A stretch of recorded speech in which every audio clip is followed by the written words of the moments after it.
The counting killer is on the loose. The TV blared. I dropped my fork. Tomato sauce splattered on my shirt, then on the floor. He's very dangerous. Killed 12 people to date. Lock all windows, doors. We have a search team underway. I leapt to the window. Plip, plip, plip. Rain pattered outside, running down the glass in thick lines. Click. I ran to the door, my footsteps shaking the little house. Clink. The chain slid against the metal. I turned back to the TV, my heart pounding. The police chief stepped down from the podium.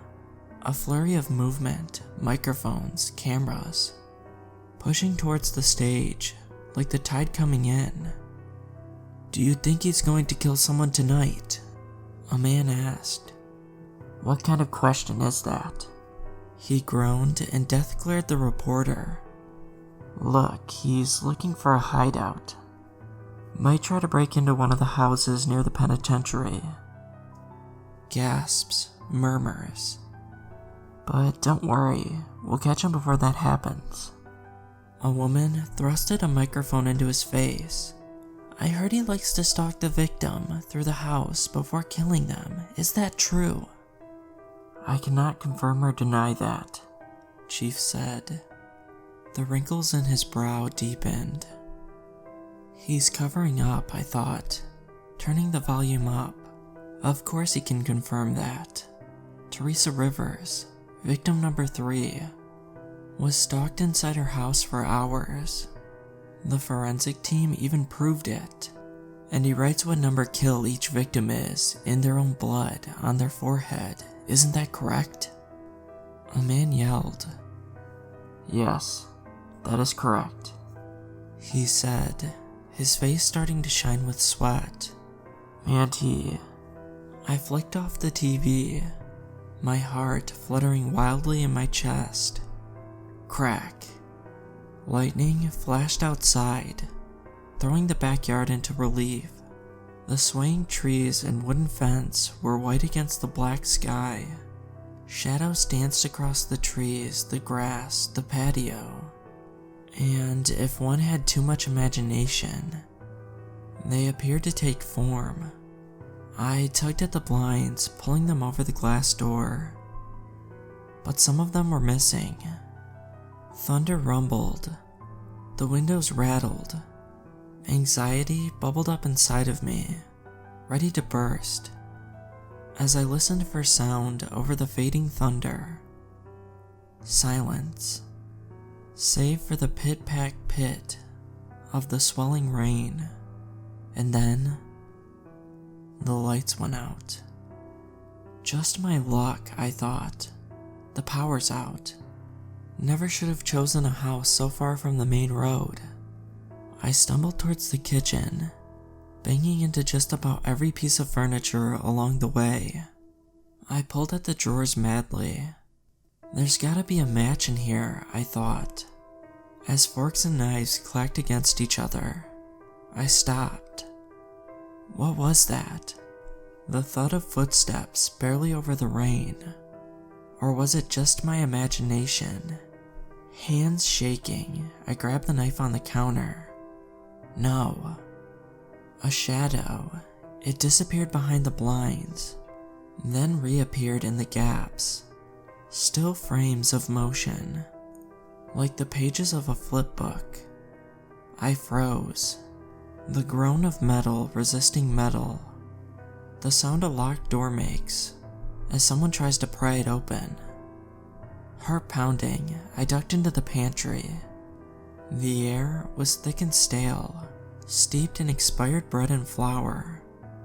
I groped around for matches, a weapon, anything that might change my odds. But my hands only fell on cans of food. I locked the front door, the back door, the windows. I leaned against the shelves. They dug into my back. But even when everything is locked, there's always a way in. Crash. I gripped the knife harder, Footsteps squelching on the hardwood floor, moving through the living room. "Looks empty," a man's voice said, muffled through the door. Perfect. Maybe I can escape without him seeing me, I thought. If he thinks the house is empty. My hand tightened on the doorknob. Thud, thud, thud. Footsteps sounded through the house. The dining room, then the family room. Pause. Louder, towards the couch, the TV, the kitchen. I held a hand over my mouth, silencing my ragged breathing. No, no. Don't open this door.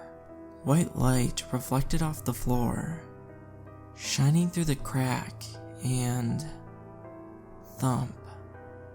But the door didn't open. Thud. Thump. The footsteps retreated now. Yes. Taking a deep breath, I turned the doorknob.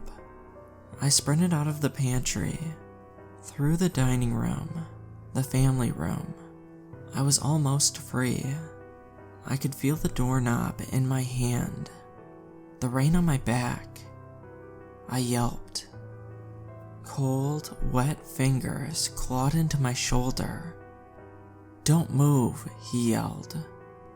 But I thrashed and wriggled, still gripping the knife. It slashed wildly at the man's arm. He crumpled to the floor, yelling in pain.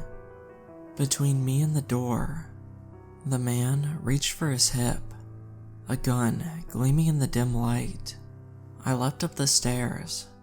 Shouts rang out behind me. My legs burned, grew stiff, but I kept going. Crack. A hole smoldered in the wall a foot from my head. I ran and ran, until I was in the master bedroom. "Ow," I hissed. My toe collided with something long and soft, lying across the floor. Limping, I ran to the window, but nearly slipped as the floor was wet beneath me. I ran into the closet. I swallowed the urge to cough.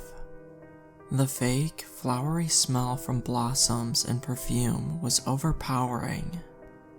"Don't make a sound. Make a sound and you're dead. Do what I say and I won't have to hurt you." The voice called, hovering on the landing. Stomp. "Just come back down here. It'll all be over with." Thump. I gripped the knife harder. My shuddered breaths seemed deafening in the tiny closet. Thump. More are coming. Stomp. "You'll never win against all of us." I peered through the crack. The man's shadow fell across the doorway, thin and stretched, almost subhuman. Thump. Squelch. The silhouette paused, mumbled something into his shoulder, and continued towards the closet.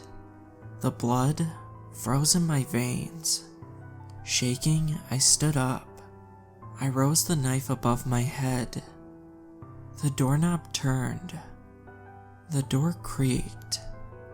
I rushed at him.